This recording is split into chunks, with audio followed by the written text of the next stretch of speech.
I believe there's been a slight misunderstanding.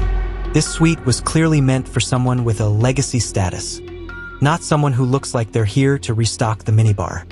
You'll find plenty of room near the restrooms in row 50. Bianca Sterling didn't even look up from the crystal flute of vintage brute she was swirling. She was firmly ensconced in seat 1A, the primary suite of the classic first-class cabin, her midnight emerald velvet gown cascading over the cream leather upholstery. She occupied the space with an arrogance that suggested she owned the very air molecules in the cabin. The environment was a sanctuary of old-world aviation luxury. Deep mahogany partitions, gold leaf accents, and a massive, tiered crystal chandelier recessed into the ceiling, casting a sharp, unforgiving light. Julian Vane stood in the aisle, his hands resting naturally at his sides. He wore a camel hair overcoat over a bespoke charcoal suit, his quiet authority radiating a cold, still energy that seemed to cause the surrounding passengers to hold their breath. "That is my seat, Bianca," Julian said, his voice a low, resonant bass that vibrated through the mahogany floorboards. "I don't care how many years you've been flying this route. This suite was reserved for the incoming chairman. I'd suggest you move your belongings before the flight crew has to involve themselves in your pride." The cabin didn't fall silent, not yet. Instead, it filled with the sharp, jagged laughter of the surrounding elite. A woman in a shimmering silver silk wrap leaned across her console, smirking at Julian's deeply pigmented mahogany skin with a clinical, high society disdain. "Honestly, Bianca," the woman laughed, her diamonds catching the chandelier's light. "He's very persistent for someone who clearly wandered in from the wrong boarding group. Maybe he thinks if he stands there long enough, he'll magically turn into a shareholder. Someone should tell him that first class isn't a public park. You don't just claim a seat because you have a ticket you probably found on the floor." The man behind her joined in, pointing a manicured finger at Julian. "I'll give him $100 to go sit in the cockpit jump seat. He looks like he's here to check the landing gear anyway. Go on, move along before the real passengers get impatient."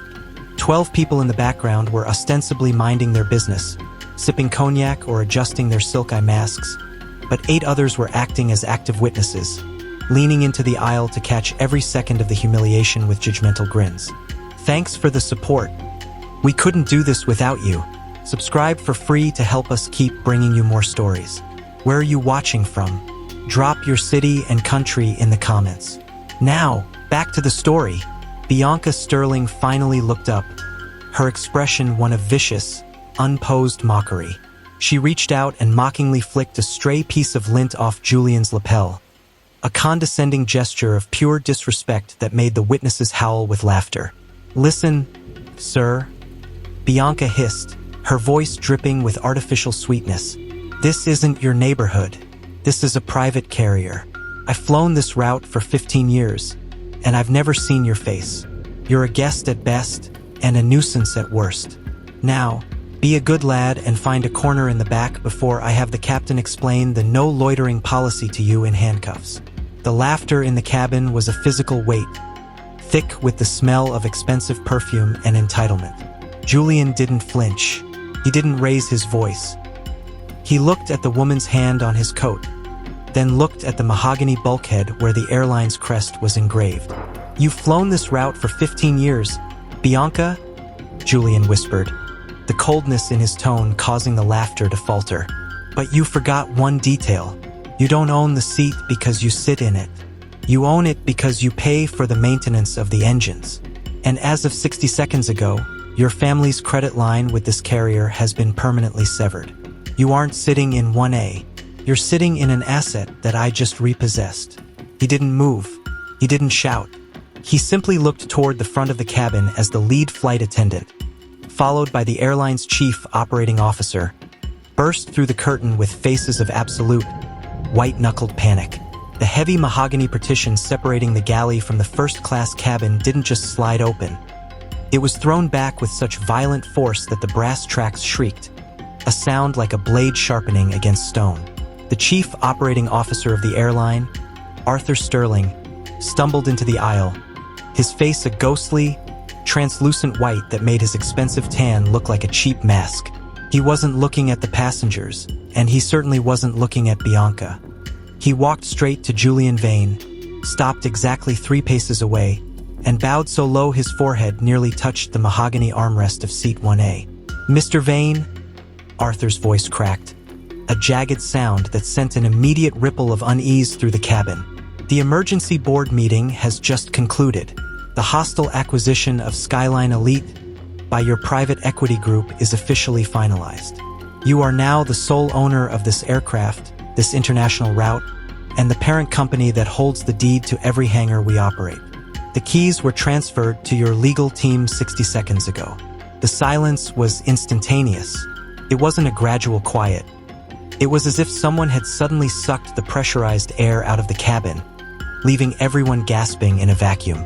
Bianca Sterling, still reclined in the plush cream leather of seat 1A in her midnight emerald velvet gown, felt her smirk wither and die on her face. The crystal flute of vintage brute in her hand began to rattle against her diamond ring, the vibration of her own terror transmitting through the glass until it spilled onto her lap. "Arthur, what on earth are you saying?" Bianca's voice was thin and brittle, stripped of its previous venom. "I've been a Diamond Legacy member for 15 years. My husband is the primary shareholder. This man he's a nobody. He's a clerical error who wandered in from the wrong gate." "Bianca, shut your mouth," Arthur hissed, his eyes wide with a genuine, primal terror that silenced the rest of the cabin.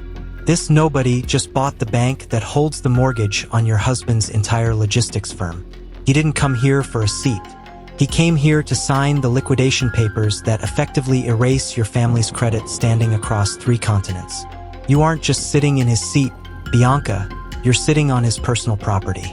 And he doesn't like the way you're occupying it." Julian leaned down, his face inches from Bianca's. His quiet authority was no longer a suggestion. It was a suffocating weight that seemed to pin her against the leather. He didn't raise his voice, yet every word echoed off the gold leaf accents and mahogany partitions like a hammer blow. "You told me to find a corner in the back, Bianca," Julian whispered, the coldness in his tone causing the woman to shrink away.